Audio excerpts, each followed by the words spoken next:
और बैठे उसके बाद जनाबे शाहिद गौहर को पेश किया जाएगा। बस कुछ मिनट का वक्त आपसे चाहता हूँ। मैं इस बीच जनाब हजरत मुफ्ती आसिफ साहब कासमी मुजफ्फरपुरी से गुजारिश कर रहा हूँ कि हजरत वाला तशरीफ लाए और अपनी नसीहत से हम सबों को नवाजे। बस आप लोग चंद मिनट बैठे, इंशाल्लाह उसके बाद वसल्लल्लाहु तआला अला खैर खल्क़ि मुहम्मद व आलिहि व अस्हाबिहि तस्लीमन कसीरन कसीरा। अम्मा बाद फ़अऊज़ु बिल्लाहि मिनश शैतानिर रजीम। बिस्मिल्लाहिर रहमानिर रहीम। व मिन आयातिहि अन खलक़ लकुम मिन अनफुसिकुम अज़वाजन लितस्कुनु इलैहा व जअल बैनकुम मवद्दतन व रहमा इन्न फ़ी ज़ालिका लआयातिन लिक़ौमिन यतफ़क्करून।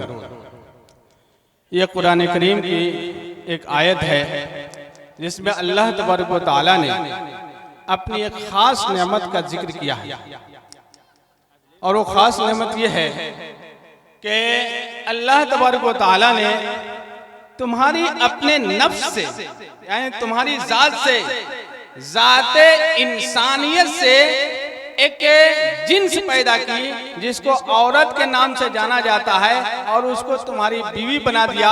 ये अल्लाह तबारक व तआला की बहुत बड़ी रहमत है। और उससे बड़ी रहमत यह है कि उसने तुम्हारे दिल के अंदर मोहब्बत का जज्बा पैदा कर दिया। ज़ौजैन के दरमियान उल्फत अल्लाह की तरफ से डाल दी जाती है, वरना लड़का पसंद किसी और को करता है और शादी किसी और से हो जाती है, लड़की की पसंद किसी और को करती है और शादी किसी और से हो जाती है। लेकिन निकाह के दो बोल बोलने के बाद ज़ौजैन में ऐसी मोहब्बत होती है कि दो जान, दो जिस्म एक जान हो जाते हैं, दो जिस्म एक जान हो जाते हैं।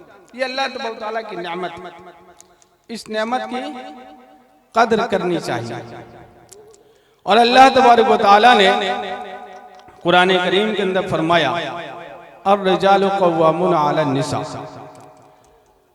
कि मर्द औरतों पर कव्वाम है, मालिक नहीं हाकिम है, सरपरस्त है।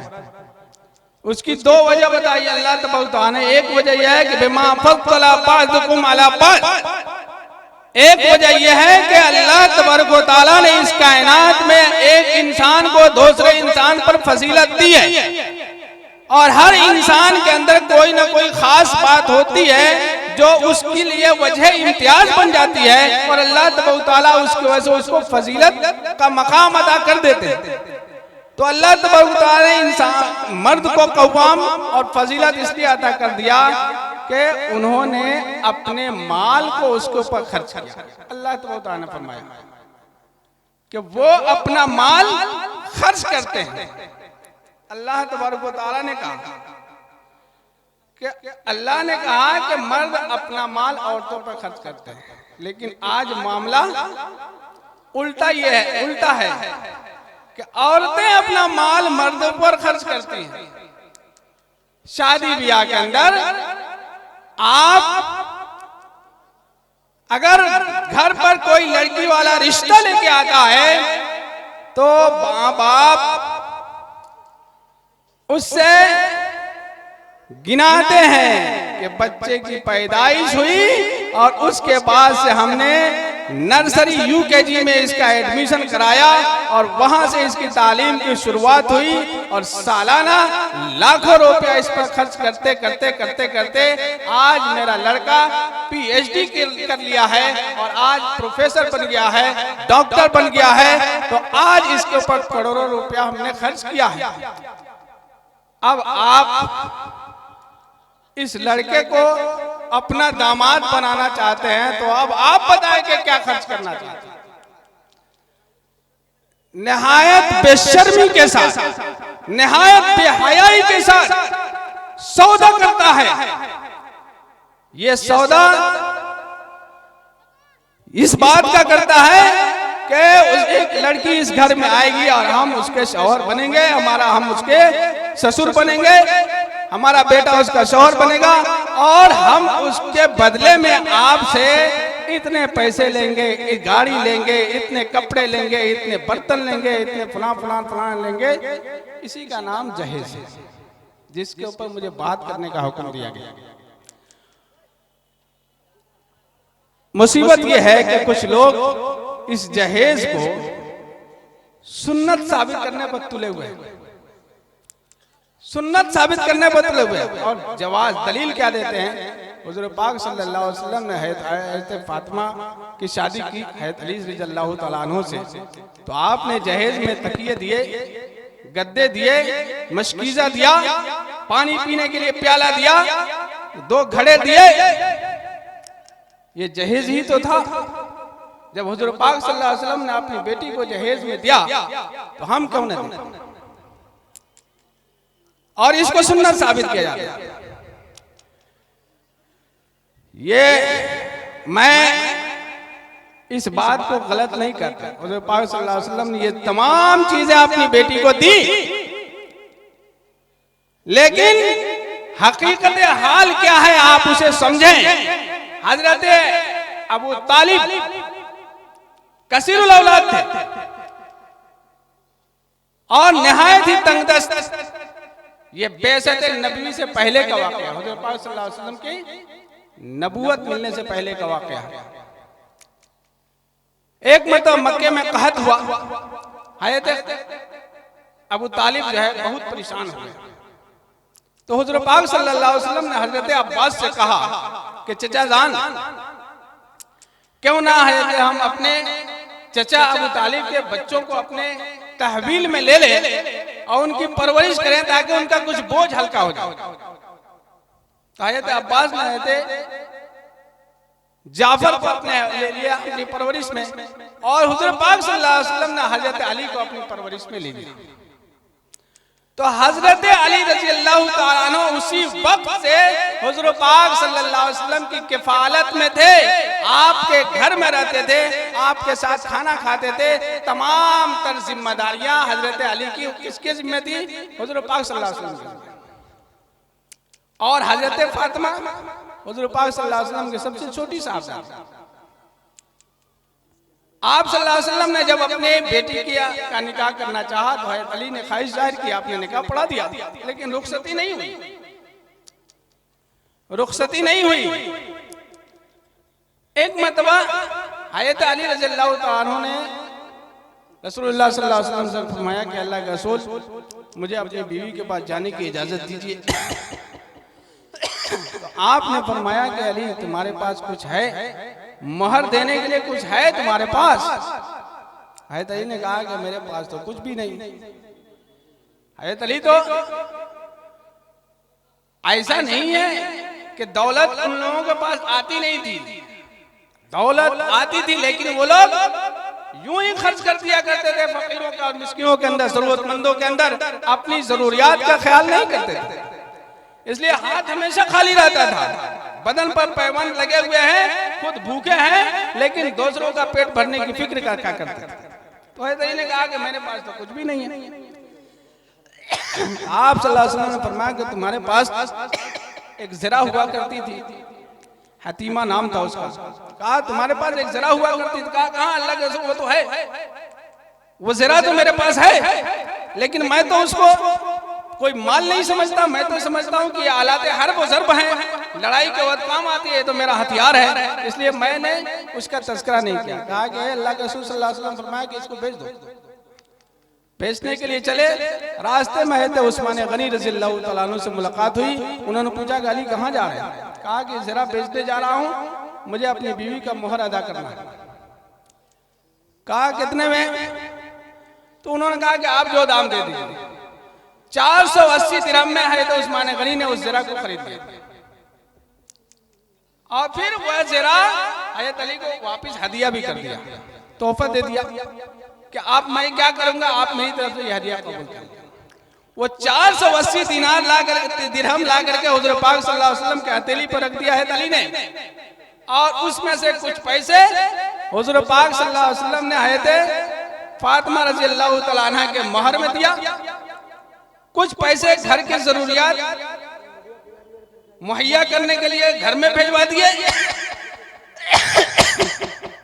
और बाकी जो पैसे बचे उससे ये सामान तैयार करवाया जिसको आप जहेज कर रहे हैं। तकिए, बिस्तर, मशकीज़ा और पानी पीने के बर्तन, खाना खाने के बर्तन आपने उसी पैसे से तैयार किया।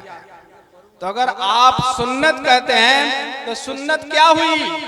हज़रत अली रज़ियल्लाहु ताला अन्हु के पैसे से ये जहेज तैयार किया गया।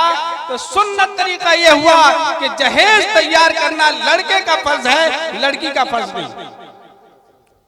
इसलिए अगर सुन्नत रसूल पर अमल करना है और प्यारे नबी सल्लल्लाहु अलैहि वसल्लम के उम्मत हैं और उनके सुन्नत पर मर मिटने का जज्बा रखते हैं, तो आज से वादा कीजिए कि लड़की की तरफ से जहेज नहीं तैयार किया जाएगा, लड़के की तरफ से जहेज तैयार किया जाएगा। तब जाकर के ये बात कुरान करीम के उस आयत करीमा के मुआफिक होगी कि अर्रिजालु कव्वामूना अलन निसा, कि मर्द औरतों पर हाकिम है। इस वजह से कि अल्लाह तबारक व तआला ने एक दूसरे पर फजीलत अता की और इस वजह से कि उन्होंने अपना माल औरतों पर खर्च किया।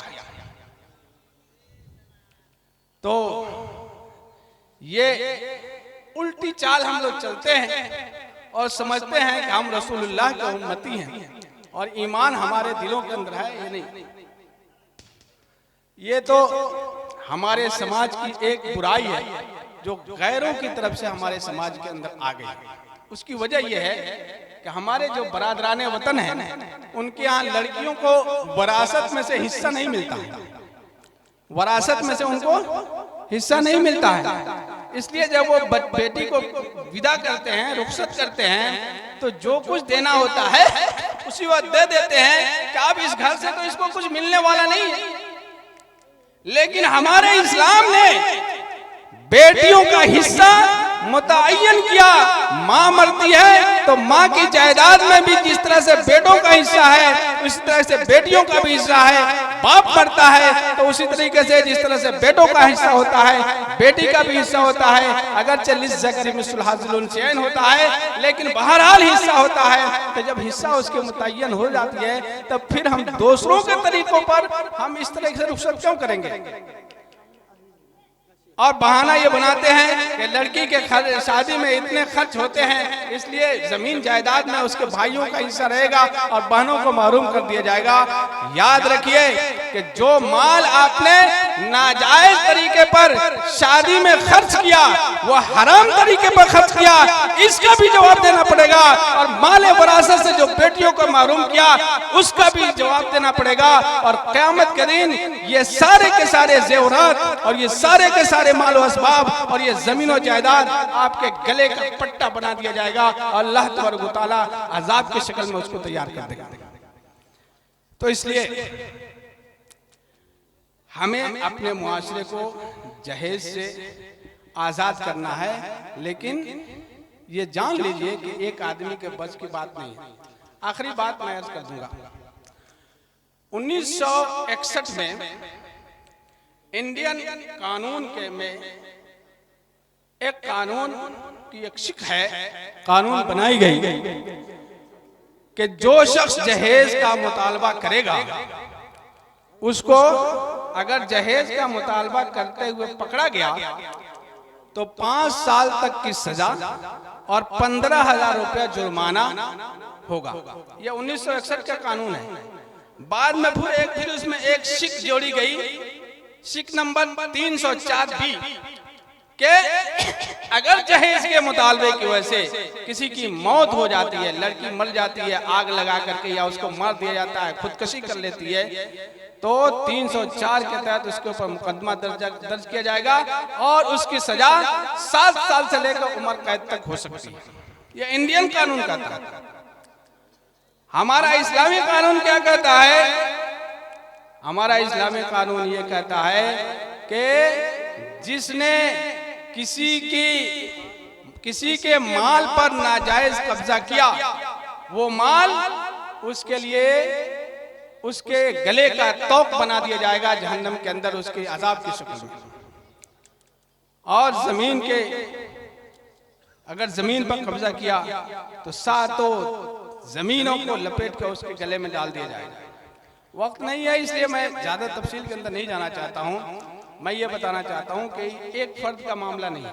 एक तो हमारे कानून नाफिज करने वाले इदारों की जिम्मेदारी है कि ये जो इंडियन एक्ट के अंदर ये कानून मौजूद है कि जहेज का मुतालबा करना इंडियन एक्ट के मुताबिक जुर्म है, तो इस मुजरिम को पकड़ा क्यों नहीं जाता है? आपने अखबारात के अंदर ये तो पढ़ा होगा कि आज फलां गांव के अंदर, फलाने शहर के अंदर एक लड़की ने अपने आप बदन के अंदर आग लगा दी, इसलिए कि उससे जहेज का मुतालबा किया जा रहा था। आपने ये तो पढ़ा होगा कि एक शौहर ने अपने बीवी का गला घोट दिया क्योंकि उसने उसके मुतालबात पूरे नहीं किए। आपने ये पढ़ा होगा कि एक ससुर ने अपने बहू को घर से निकाल दिया कि उसने उसके मुतालबात पूरे नहीं किए। लेकिन ये आपने नहीं सुना होगा, ना अखबारात के अंदर देखा होगा कि एक आदमी जहेज लेता हुआ पकड़ा गया।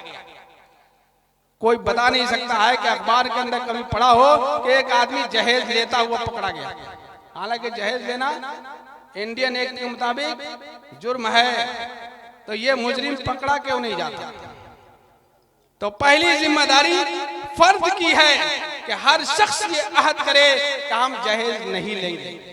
दूसरी जिम्मेदारी कानून नाफिज करने वाले इदारों की है कि ऐसे मुजरिमीन को पकड़े बगैर किसी इत्तला के। जैसे चोरों की तलाश होती है, जैसे जगह जगह पुलिस कैंप बनाया गया है, जगह जगह जरा सी बातें होती है तो पुलिस छापा मारती है, और आजकल बुलडोजर का रवाज चल गया है, बुलडोजर चलाया जाता है। पुलिस ऐसे शादियों के अंदर जाकर पता लगाए कि यहाँ लेन देन हो रहा तो किस अंदाज से हो रहा है, रजामंदी से हो रहा है या जबरदस्ती हो रहा है, क्या क्या लेन देन हो रहा है, पुलिस को जाकर पता लगाना चाहिए। शादी कोई छुप करके नहीं होती है, मंच के अंदर होती है, अलल ऐलान होती है, और पूरे इलाके में हंगामा होता है कि फलाने की शादी हो रही है, फलां की यहाँ बारात आ रही है। इंडियन कानून के अंदर जब ये जुर्म है तो शादियों के पंडाल पर छापा पुलिस का क्यों नहीं पड़ता? तो दूसरा नंबर है कानून नाफिज करने वाले इदारों की जिम्मेदारी, और तीसरा फरीजा है समाज का कि पूरा समाज मिल करके ऐसे लोगों का बाइकाट करे जो हरिसाना नजर रखते हैं और अपने माहौल को पाक बनाने की कोशिश करें। चौथा नंबर लड़के और लड़कियों का है कि आप ये अहद करें कि हम शादी करेंगे तो इस्लामी कानून के मुताबिक रसूल पाक सल्लल्लाहु अलैहि वसल्लम ने जिस तरीके से अपनी शादियां की, अपनी औलाद की शादियां की, अपने सहाबा की शादियां की, वैसे ही शादी करेंगे। इस तरह की शादियां अगर करेंगे तो इंशाअल्लाह हमारे निकाह में बरकत होगी, हमारा मुआशरा भी पाक होगा, हमारे घरों के अंदर खैर भी आएगी। और अगर हमने कोई दूसरी राह निकाली तो फिर भलाई की तवक्को नहीं की जा सकती है। सोते अगरचे हैं एक बेड पर, एक रूम में अगरचे सोते हैं, लेकिन दिल मिले हुए नहीं रहेंगे। रोजाना कमाते हैं और दिन भर मेहनत करते हैं, लाखों रुपए की आमदनी है, लेकिन घर में सुकून मैसर नहीं होगा। तो बहरहाल मैं अपनी बात को यहीं पर खत्म करता हूँ। अल्लाह ताला से दुआ कीजिए, अल्लाह ताला हम सबों को नेक अमल करने की तौफीक अता फरमाए। व आखिर दावाना अल्हम्दुलिल्लाह रब्बिल आलमीन।